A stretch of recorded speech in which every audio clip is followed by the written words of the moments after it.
ये झरनों के बजते हुए जल तरंग, ये झीलों में हंसते हुए से कमल, ये धरती पे मौसम की लिखी गजल, ये सर्दी, ये गर्मी, ये बारिश, ये धूप, ये चेहरा, ये कद और ये रंगो रूप, दरिंदों चरिंदों पे काबू दिया, तुझे भाई देकर के बाजू दिया, बहन दी तुझे और शरीके सफर, ये रिश्ते, ये नाते, घराना, ये घर की औलाद भी दी, दिए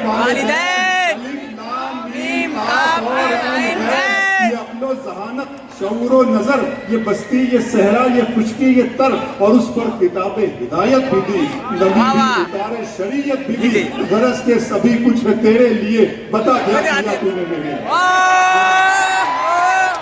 गरज के सभी कुछ है तेरे लिए, बता क्या किया तूने मेरे लिए। दोस्तों ये सिर्फ नज्म नहीं है बल्कि एक लम्हे फिक्रिया है, हमें अपने अंदर झांकना चाहिए और खुद एहतसाबी के अमल से गुजरने की जरूरत है। बहुत बहुत शुक्रिया। हैदराबाद